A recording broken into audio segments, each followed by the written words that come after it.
One day, you're a hero. The world cheers your name, celebrates your strength, your power, your resilience.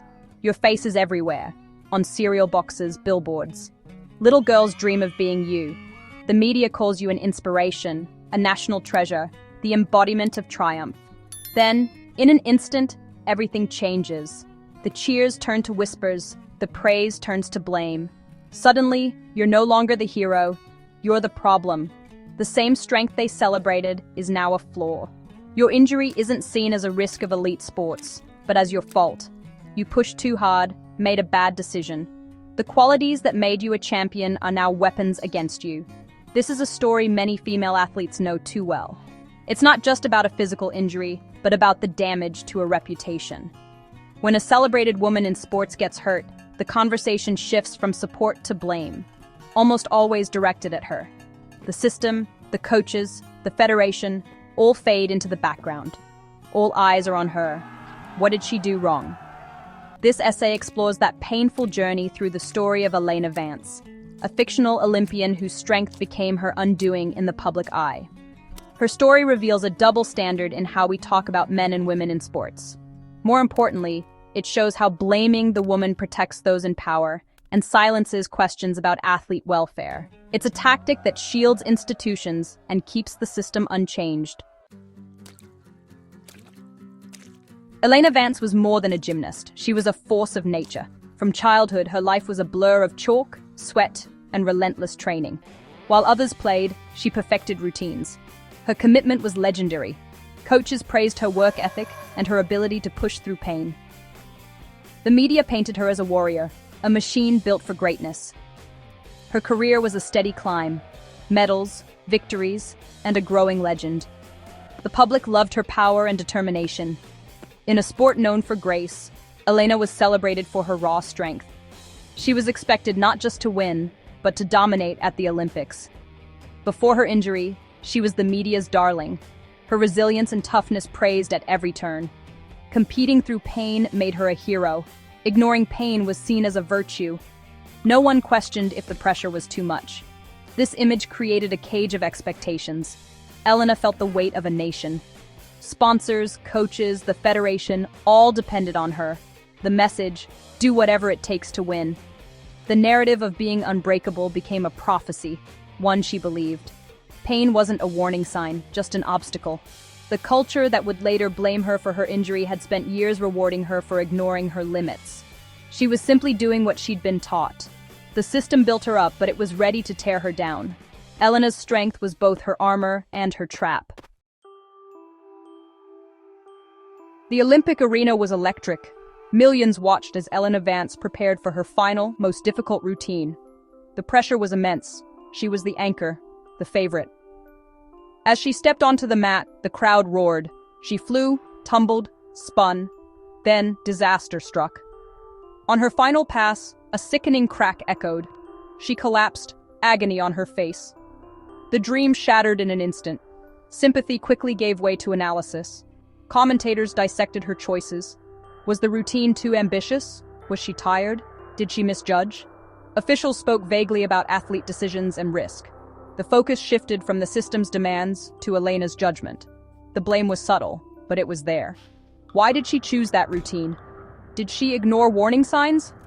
No one asked if the federation provided enough support or if coaches pushed too hard. The media hype and impossible standards were ignored. The system insulated itself, shifting responsibility to Elena alone. The narrative, the fault lay with the athlete. The champion was now the scapegoat. The world moved on, but Elena's life had changed forever. 2 days later, Elena faced the world's media, her leg in a brace, her face pale. Federation officials sat beside her, coaching her to show strength and take ownership. Be accountable, they said. It will make you look strong. Still in shock, Elena agreed, desperate for the nightmare to end. She followed the script. The decision was mine. I take full responsibility. I let my team down. Tears welled as she apologized. The officials nodded, satisfied.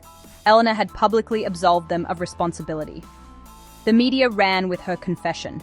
Vance admits fault for Olympic heartbreak. Her apology became proof of poor judgment. Commentators and trolls called her reckless and arrogant. The narrative was set, the hero had become the fool. The complex factors, years of training, pressure, a culture of risk, were ignored. It was all her fault. This is a classic tactic. By having the athlete take responsibility, the system protects itself. The federation, coaches, and sponsors could express sympathy while privately breathing a sigh of relief. No one would investigate their methods or question the culture. Elena's confession was the perfect shield. It shut down difficult questions and allowed the machine of elite sports to keep running. The system was safe. Elena was left alone. The blame game was complete.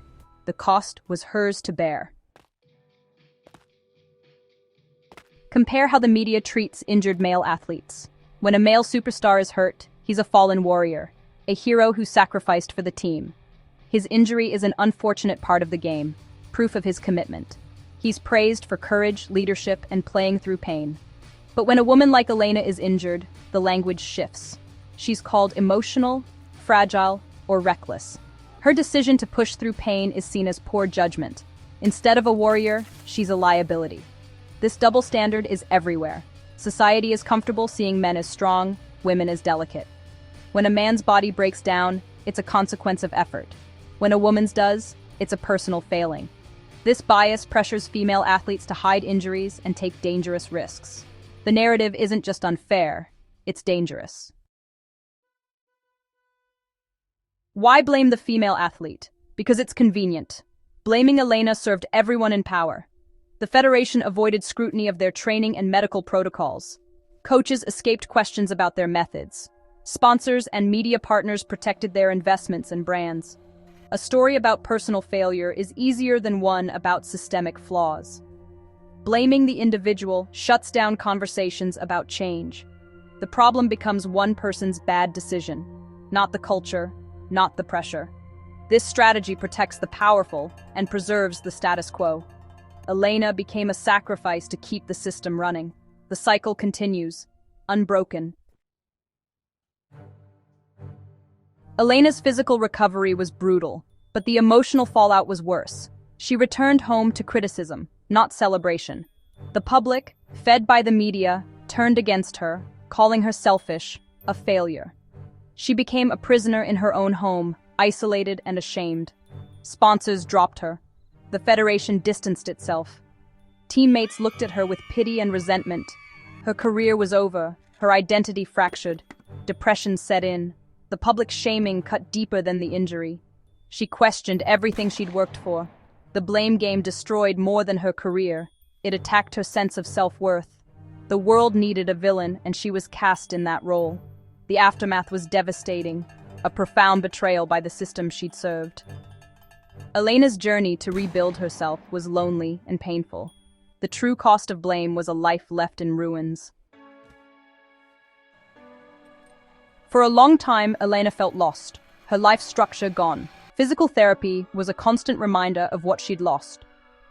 Slowly, she found a new path, not in the gym, but in honest conversations with a therapist and loyal friends. She began to see the blame wasn't hers to carry. Her recovery became about healing her mind. She spoke out, sharing her story and exposing the pressures and silence in elite sports. Other athletes reached out. She realized she wasn't alone. Elena redefined strength, not pushing through pain, but speaking truth, showing vulnerability, and fighting for change. She became an advocate for athlete welfare, challenging biased narratives and demanding accountability. Her voice, once silenced, became a force for change. She lost an Olympic medal, but found a new purpose.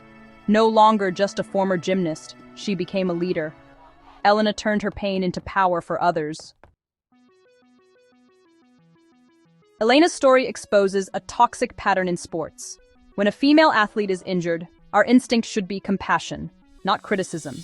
Injury is not a moral failing, it's a risk of elite competition.